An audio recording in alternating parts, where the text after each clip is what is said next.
Meus amigos, bem-vindos a mais um vídeo aqui do canal Contabilidade com Chavalha. Espero que estejam todos bem, né? Antes de iniciar aí, como sempre, o nosso trabalho de hoje, peço aí que se inscrevam no canal, ativem o sininho, compartilhem aí nas suas redes sociais, deixem o joinha, o like aí no final do vídeo. E se você tiver interesse em contribuir com o canal, contabilidadecomchavalha@gmail.com é o Pix do mesmo, né? Muito bem, meus amigos. Seguindo aí o nosso trabalho em relação de estudo, né, da Lei 4.320, continuando aí o nosso título 1 da Lei de Orçamento, vamos falar hoje aqui do capítulo 3 da despesa, né?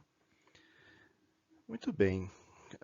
Esse capítulo 3, que trata da despesa, ele praticamente ele foi todo, ou em parte, né, alterado pela portaria 163 de 2001 do STN, né? Então essa portaria interministerial aí, né, que na verdade é uma portaria do Ministério do Planejamento e do Ministério da Fazenda, que hoje está tudo dentro do Ministério da Economia, né?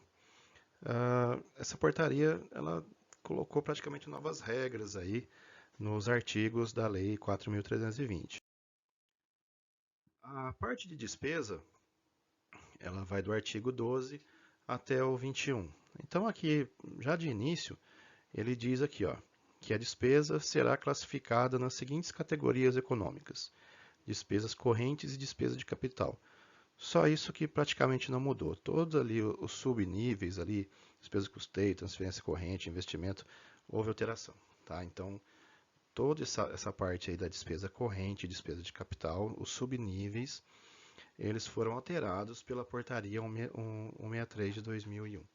Eu fiz um vídeo anexo aí falando da portaria. Espero que vocês deem uma olhada lá também. Ela vai estar na descrição do vídeo. Para vocês terem uma noção, recentemente eu fiz lá um outro vídeo falando, né, comentando do ementário de receitas, né, porque o título, o capítulo anterior era sobre a receita. E esse ementário de receitas, ele é uma das alterações que ocorreram recentemente aí nessa portaria 163, né? Então, todo o regramento aí de despesa e de receita, né, que trata a 4.320 e algumas coisas da Lei 101 de 2000, elas estão regulamentadas nessa portaria. Para você ter uma noção, a portaria que eu baixei para fazer o vídeo lá, ela é de 2020, a última alteração foi em dezembro de 2020, só que já agora, esse ano, já teve outras alterações, né? Porque já o inventário de receita é para 2023, então já alterou bastante coisa. E aqui na despesa, a mesma coisa, né? Eu vou seguir aqui com os parágrafos, os artigos, mas toda essa questão da tratativa ali dos subgrupos, dos subitens, né? Dessas receitas, dessas despesas, eles foram alterados, né? Então, pra você ter uma noção, a gente fala até hoje de despesa de custeio e tal, mas essa despesa, esse custeio, essas transferências correntes, elas estão inclusas, né? Elas são subitens da, da dos grupos de despesa hoje, né? A gente não trata mais como despesas de custeio. Ou, no caso ali, por exemplo, pela portaria, depois eu tenho como despesa corrente, para você ter uma noção, pessoal em cargos, juros em cargos da dívida, outras despesas correntes. Nas despesas de capital, eu continuo tendo os investimentos, as inversões financeiras e a amortização da dívida saindo ali o transferência de capital. Então, mudou bastante coisa aí com relação a isso.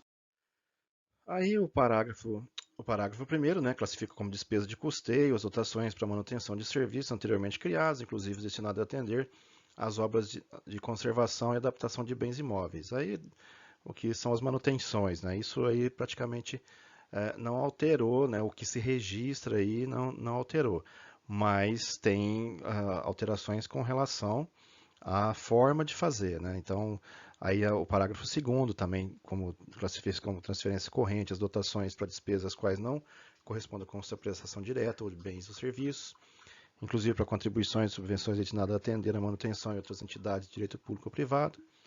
Parágrafo 3º, consideram-se subvenções para os efeitos dessa lei as transferências destinadas a cobrir despesas de custeio das entidades beneficiadas, distinguindo-se como subvenções sociais, as que se destinam a instituições públicas ou privadas de caráter assistencial, cultural, sem finalidade lucrativa, e subvenções econômicas, as que se destinem às empresas públicas ou privadas de caráter industrial, comercial, agrícola ou pastoril. Então, isso daí foi alterado tudo pela portaria 163.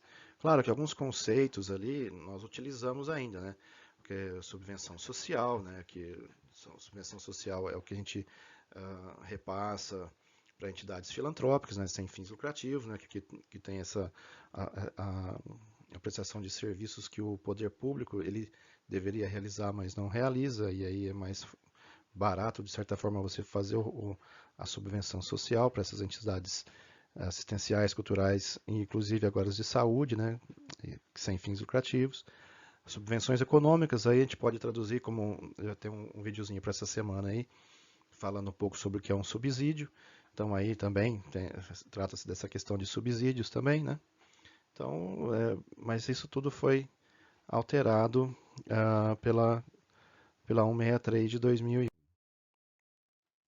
O parágrafo 4º classifica-se como investimentos as dotações para o planejamento e execução de obras, inclusive as destinadas à aquisição de imóveis considerados necessários à realização dessas últimas, bem como para os programas especiais de trabalho, aquisição de instalações, equipamentos e material permanente e constituição ou aumento de capital de empresas que não sejam de caráter comercial ou financeiro. Ou seja, aqui ele diz como devem ser registrados os investimentos, né?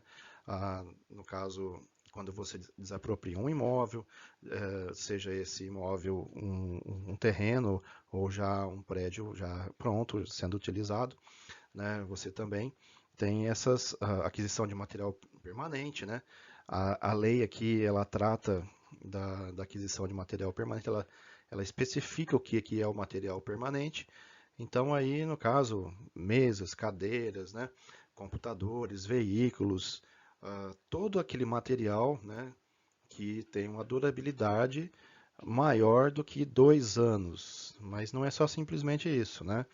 A portaria 448 de 2002, ela também faz algumas ressalvas aí com relação a alguns artigos e parágrafos dessa lei 4.320. Porque não é simplesmente o bem, né, que tem validade de 2 anos, que tem uma durabilidade acima de 2 anos, que pode ser imobilizado, né, que é permanente. Que, por exemplo, um grampeador, se você cuidar bem do seu equipamento, ele vai durar muito mais do que 2 anos, né? Então, tem algumas coisas aí que não serão, vamos dizer assim, de certa forma, classificadas como investimento, apesar de ter uma durabilidade superior a 2 anos, né? Se você pegar, eu já dei um exemplo anteriormente, em uma outra situação, daquele tal de esfigmomanômetro, né? Que é um aparelhinho que ele, você dependendo do volume de utilização, não dá para classificar ele como permanente, apesar dele ter uma característica visual assim de permanente. Ele não se enquadra, né? Ele não dura esse tempo, né? Aí o parágrafo 5º, ele classifica, define o que é uma inversão financeira, né? Que é as dotações destinadas à aquisição de imóveis ou de bens de capital já em utilização. Por exemplo, se eu estou locando um imóvel e lá está funcionando uma escola, se eu desapropriar aquele prédio, isso é uma inversão financeira, porque eu já vou utilizar aquele prédio, né, para uma atividade da administração pública. Ou, por exemplo, se tem um prédio que está com um comércio lá e eu tenho interesse em desapropriar aquilo para colocar uma unidade de alguma secretaria do município, sem problema. Isso vai ser classificado como uma inversão financeira. É diferente de um terreno, né? Se o terreno ele vai ser desapropriado, ele entra como investimento, porque não tem nenhum imóvel ali em cima do terreno registrado, né? Então é diferente um pouco. Aí no parágrafo 2º, aquisição de títulos representativos do capital de empresas ou entidades de qualquer espécie, já constituídas quando a operação não importe aumento do capital. No caso aí, estamos comprando ações de uma empresa privada ou de empresa pública, né? Então o município pode fazer esse tipo de investimento. O inciso terceiro, né, constituição ou aumento de capital de entidades ou empresas que visem objetivos comerciais ou financeiros, inclusive operações bancárias ou de seguros. Então veja, no caso aí do bancário ou de seguros, ah, não se aplica muito a municípios, né? Eu não conheço nenhum município que tem banco. Mas eu conheço um município, no caso o meu aqui, que tem empresa pública, né? Então a constituição do capital, né, a integralização do capital ou aumento do capital de uma empresa pública, ela é possível através da inversão financeira. Então, por exemplo, a empresa municipal do Parque Tecnológico aqui de Sorocaba, ela foi constituída com uma dotação, né, empenhada aí como inversão financeira, né? Aí o parágrafo 6º, ele são transferências de capital, né, as dotações para investimentos ou inversões financeiras que outras pessoas de direito público ou privado devam realizar, independentemente de contraprestação direta em bens ou serviços, constituindo essas transferências auxílios ou contribuições segundo derivem diretamente da lei de orçamento ou de lei especialmente anterior, bem como as dotações para amortização da dívida pública.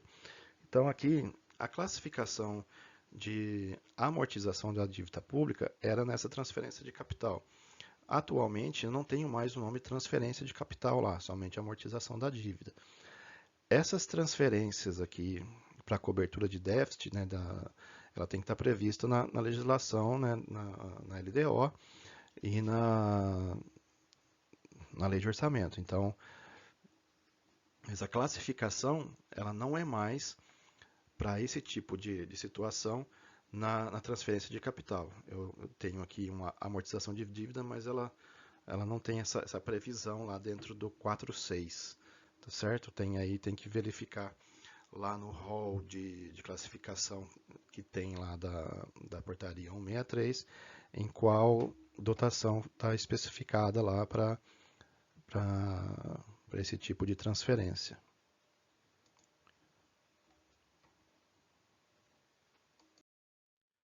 Aqui o artigo 13, né? Observadas as categorias econômicas do artigo 12, a discriminação e especificação da despesa por elementos em cada unidade administrativa ou órgão do governo obedecerá ao seguinte esquema.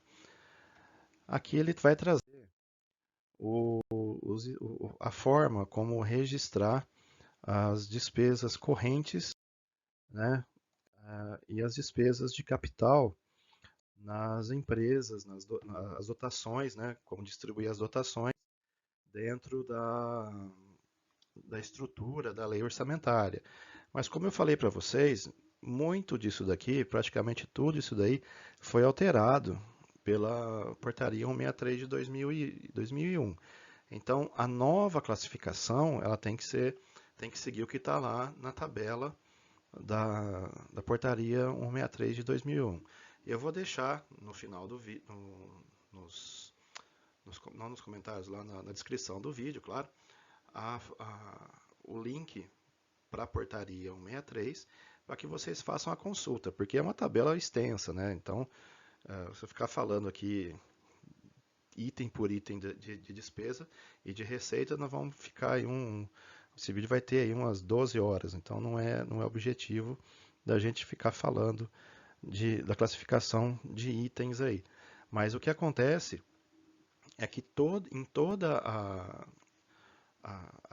administração ali, por exemplo, dentro da prefeitura, cada órgão, ou seja, cada secretaria, né, cada ente, no caso, parque tecnológico, fundações, as autarquias, tem que ter as suas dotações específicas para utilização e empenhamento da despesa, seja corrente ou de capital. Mas a forma ali, né, a divisão dos subgrupos, ela vai ser diferente de acordo com a portaria 163 de 2001.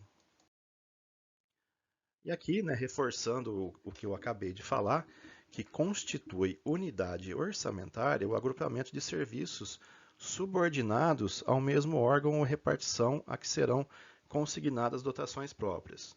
O que vem a ser isso? Dentro da prefeitura, por exemplo, a prefeitura é o que nós chamamos de ente. Então, cada órgão do ente, que no caso a prefeitura, ela possui, no caso ali, cada secretaria, ela vai constituir, ela vai ser chamada unidade orçamentária. E cada unidade orçamentária dessa, ela vai ter as dotações correspondentes. Então, por exemplo, a Secretaria da Fazenda, ela tem as dotações da Secretaria de Fazenda. Né? Aí a Secretaria de Cultura tem as suas, né? O gabinete do prefeito ele tem as suas dotações, a Secretaria de Saúde, de Educação. Então aí, de acordo com seus programas, né, que nós já falamos anteriormente, de acordo com a sua funcional programática, né, elas vão ter ali suas dotações de acordo ali com as suas necessidades, né? Então, ali diz praticamente isso. Constitui unidade orçamentária, o agrupamento de serviços subordinados ao mesmo órgão, repartição a que serão consignadas dotações próprias. Parágrafo único ali, em casos excepcionais, serão consignadas dotações a unidades administrativas subordinadas ao mesmo órgão. Então, por exemplo, aí eu poderia pegar uma secretaria de negócios jurídicos e esses negócios jurídicos ele tem lá o PROCON. Então eu tenho as dotações da secretaria e posso ter dentro da unidade PROCON, da unidade Secretaria de Negócios Jurídicos, o PROCON. Nada impede, eu posso ter. Isso é normal. Tá lá, e tem que constar no orçamento as dotações pertinentes a as duas unidades orçamentárias. Né?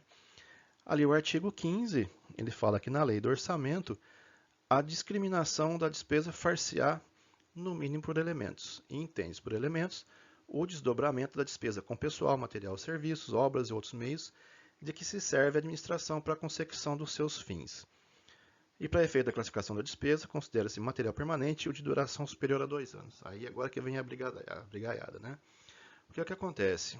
A portaria 163, ela estabeleceu que, no caso ali, a despesa, ela, na lei, no projeto de lei orçamentária, ela pode ser enviada até o nível de modalidade. Então, lá na portaria 163, eu tenho uma classificação de despesa em vários níveis, né?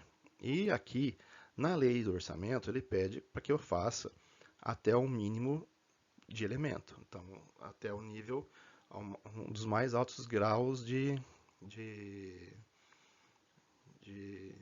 vamos dizer assim, de detalhamento. Mas no caso, a portaria ela veio para simplificar o projeto de lei, não a execução orçamentária. Né?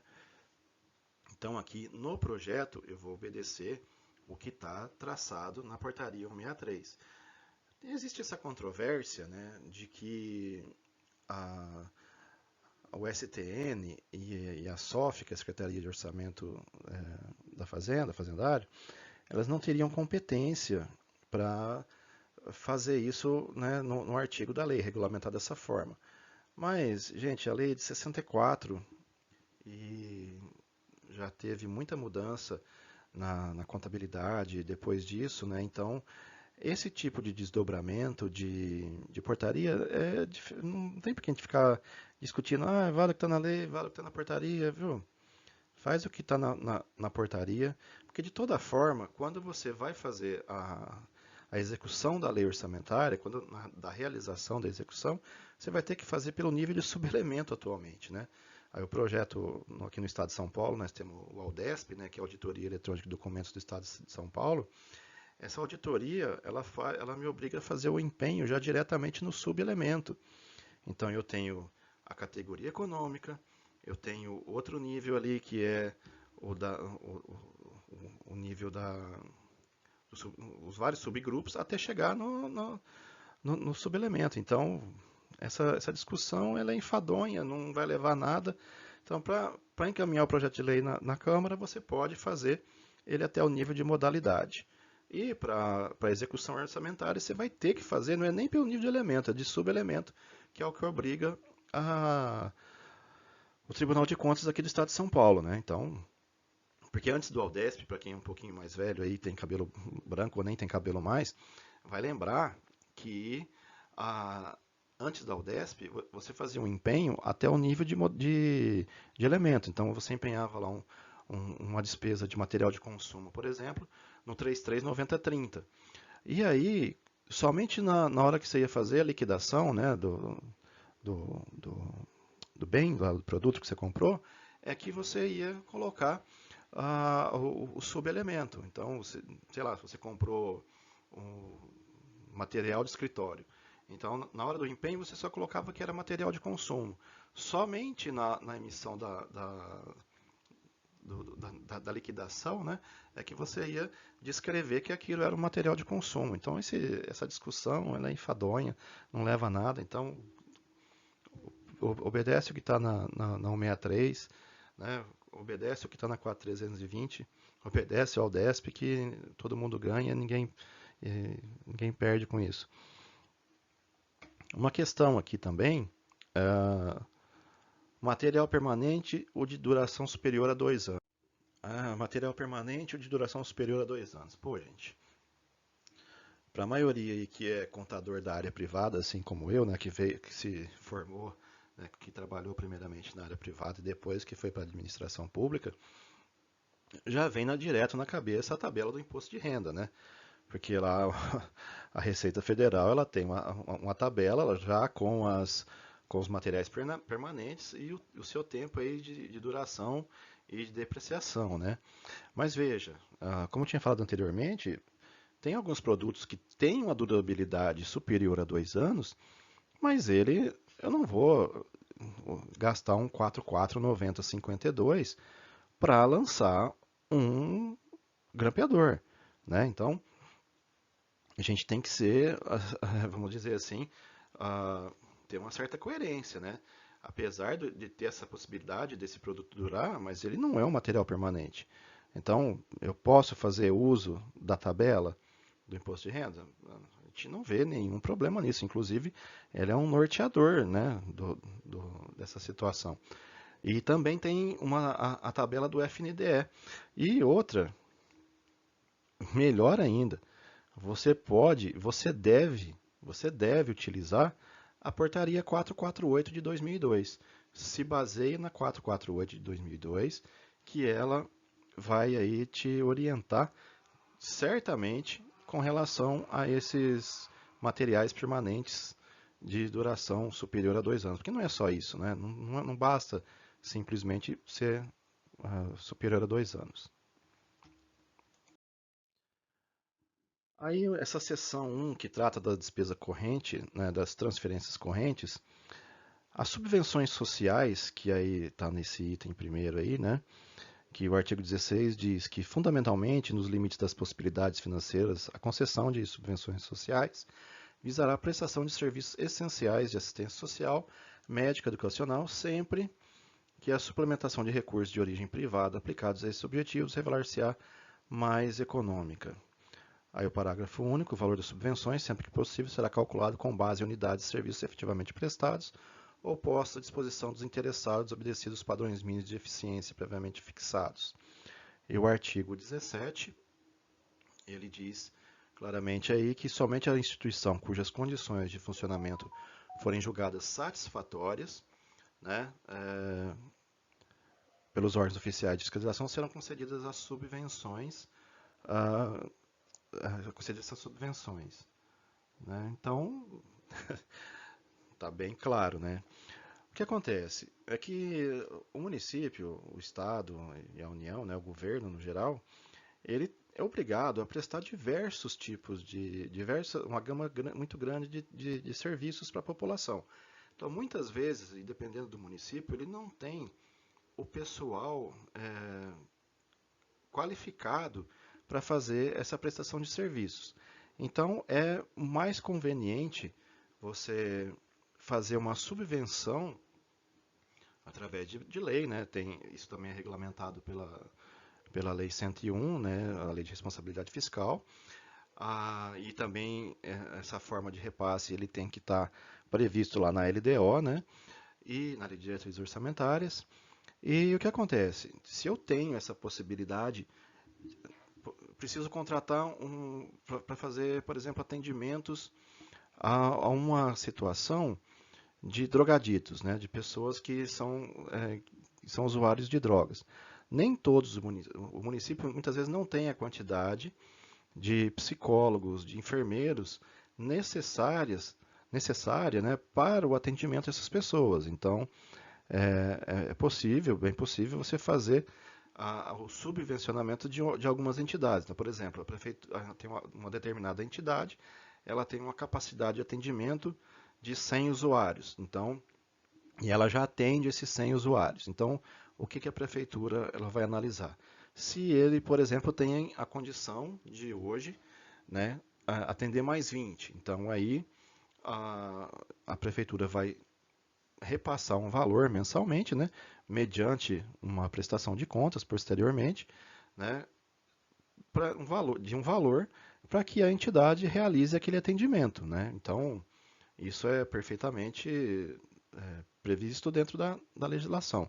Então, eu posso efetuar essa transferência. Claro que conforme o artigo 17 ali, a entidade, né, tem um regramento aí que a entidade ela tem que ter as condições prévias, né, de funcionamento. Claro que eu não vou passar dinheiro para qualquer um, né, e a entidade ela tem que ser sem fins lucrativos, né, com certeza. É uma entidade filantrópica sem fins lucrativos, que aí ah, tem essa possibilidade de receber esses recursos. Então, quem já conhece aí, no caso aqui Sorocaba, a PAI, a AMAS, né, várias entidades aí que são subvencionadas pelo poder público. Isso é a subvenção social.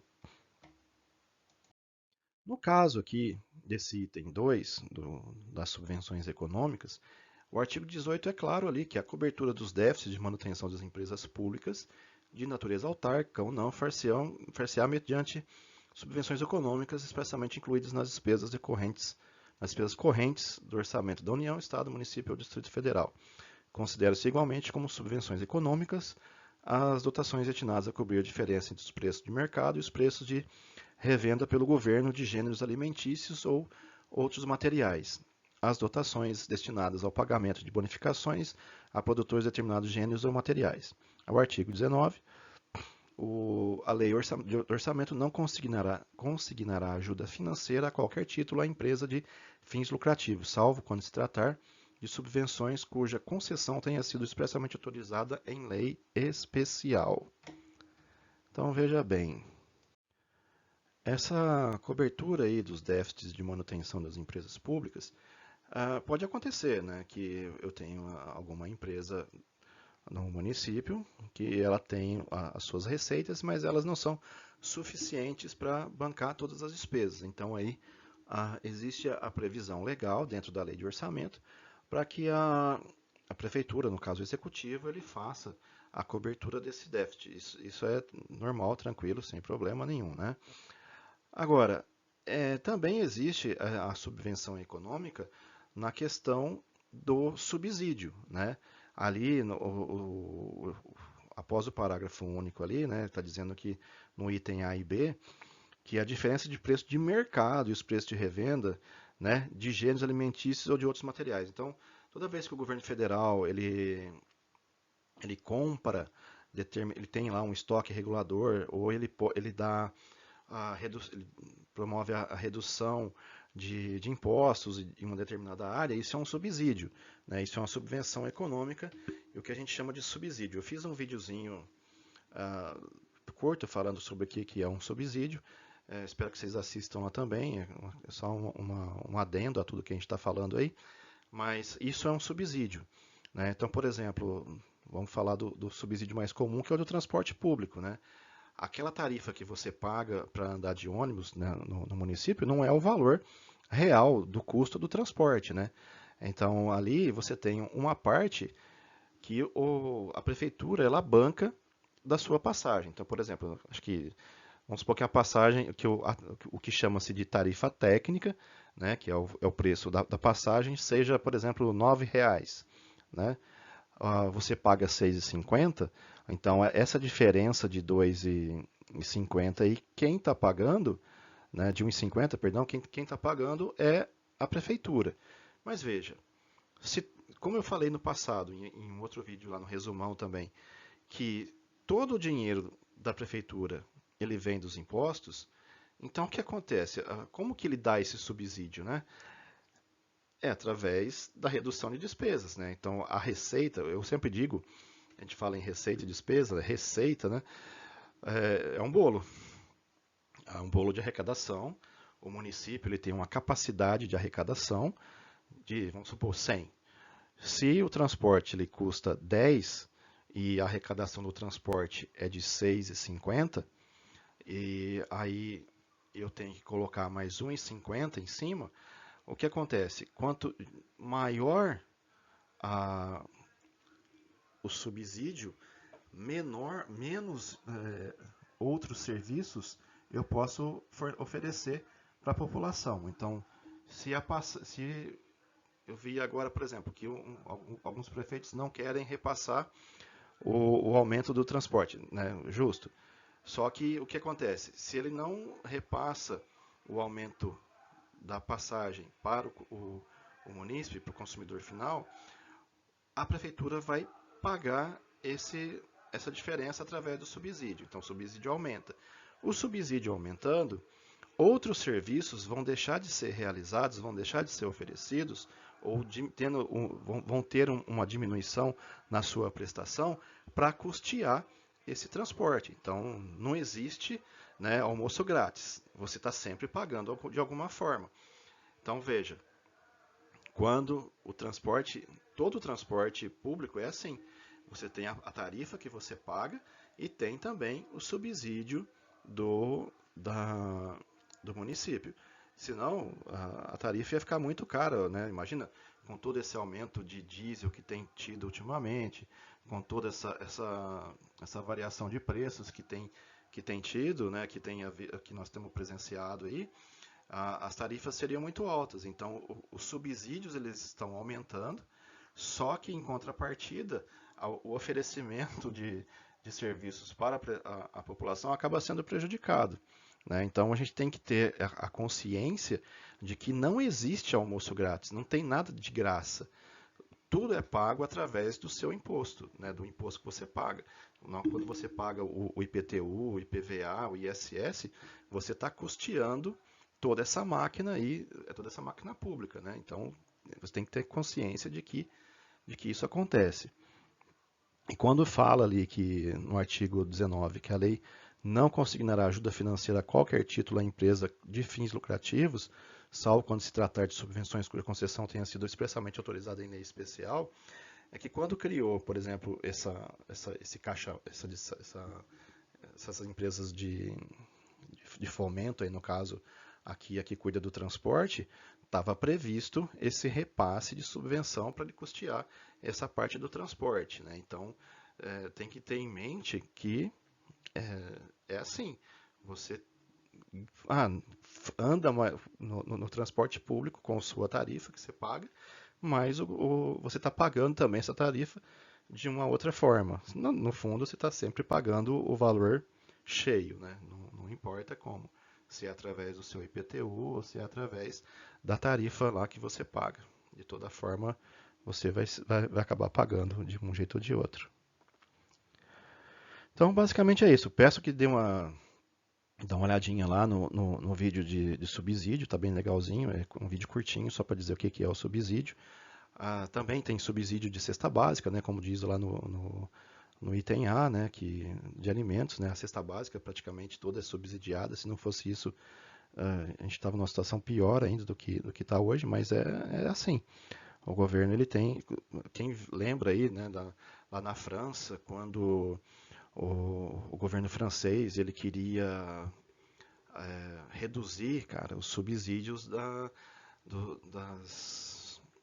dos produtores rurais. Mano, foi um caos, né? Os caras pararam, foram lá para Paris, quebraram tudo, né? Então, você vê que não é porque eles não querem não fazer nada. Aqui, essa questão do subsídio é importante porque faz com que as pessoas tenham a possibilidade de consumir um arroz, um feijão, né? O outro item aí da cesta básica, né? Então, fica complicado quando você retira esse subsídio desses produtos, né? Então, é uma coisa a se pensar aí. Aí o artigo 20, né, dentro dessa seção 2 da despesa de capital, dos investimentos, Ele trata especificamente dos investimentos, né, que são discriminados em lei de orçamento, segundo os projetos e obras e de outras aplicações. O parágrafo único, os programas especiais de trabalho que, por sua natureza, não possam cumprir-se subordinadamente às normas gerais de execução de despesa, poderão ser custeadas por dotações globais, classificadas entre as despesas de capital. Então, aí, praticamente, são as construções, né, os novos asfaltamentos, a abertura de novas ruas, a infraestrutura de água, né, que você tem aí, que algumas cidades não têm, né, a infraestrutura de esgoto, que o município talvez não tenha, tudo aí, a construção de postos de saúde, a construção de escolas, né, a construção de centros de referência de assistência social, os chamados CRAS, né, então todas essas obras aí, elas são obras de investimento. Também, né, a aquisição de mobiliário, de computadores, né, de veículos, tudo aquilo que a gente pode classificar nessas dotações globais aí. E também isso aí está estabelecido, né, na portaria 448 de 2002. Tem lá toda a classificação para equipamentos, né? Aí, para finalizar esse título, esse capítulo, né, das transferências de capital, a lei de orçamento não consignará auxílio para investimentos que devam se incorporar ao patrimônio das empresas privadas de fins lucrativos. O disposto nesse artigo aplica-se às transferências de capital à conta de fundos especiais ou dotações sob regime excepcional de aplicação. Então, ou seja, né, o município ele não pode transferir dinheiro para a empresa de fim lucrativo. Né? Tem umas controvérsias, né? Que a classificação dentro da subvenção econômica eu poderia, né? Porque tem algumas situações em que, para que as parcerias público-privadas, para que elas se realizem, eu tenho que fazer a transferência de capital para que a empresa execute uma determinada obra. Né? Então, a contraprestação vai ser a, a obra, né, pronta. No caso, por exemplo, o BRT. É um empréstimo que o município contraiu e o repasse que eu faço para a empresa mediante a prestação do serviço, ela é registrada numa subvenção econômica. Né? Mas aí é diferente, nesse caso aqui, de auxílio para investimento. Tá? É diferente.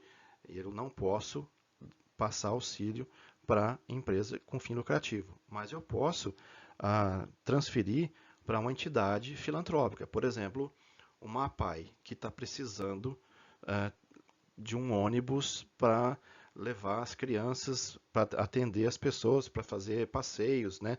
Tem um plano de trabalho, tem todo um regramento, né? Dentro do artigo 26 da LRF, né? E por aí vai, e da lei de diretrizes orçamentárias. Então, tem a regra básica para eu poder fazer essa transferência. Então, nesse caso, para a entidade sem fins lucrativos, eu posso repassar recurso de investimento. Né? Então, isso é tranquilo. Somente para as empresas privadas com fins lucrativos, né? As empresas comuns, é que eu não posso fazer esse tipo de transferência. Então, espero aí que vocês tenham curtido esse vídeo aí. É, um, é bastante longo, né? Tal, que esse artigo ele sofreu muitas alterações, esses artigos, apesar de que está tudo lá na portaria 163 de 2001, né? Então, assiste lá o videozinho da portaria 163, baixa aí o arquivo, veja, pega o mais atual, tá? O que eu utilizei, ele é de 2020, provavelmente já deve ter o de 2022, já, porque há coisa de um mês, menos de um mês, foi publicado lá o ementário novo de receita, né? Então provavelmente daqui uns dias já vai ter a portaria atualizada até junho. Mas é isso aí, eu peço aí que agradeço aí vocês terem ficado comigo até agora. Se inscreva aí no canal, ative o sininho para receber as notificações de novos vídeos, compartilhe com seus amigos, deixe o seu like, isso aí ajuda muito aí no ativismo do canal. Também estamos aí nos principais agregadores de podcast da internet. E se você quiser colaborar financeiramente de alguma outra forma aí, mais efetivo é com o canal, tem o Pix, contabilidadeconchavalho@gmail.com. Um forte abraço a todos, um bom fim de qualquer coisa e até o próximo vídeo.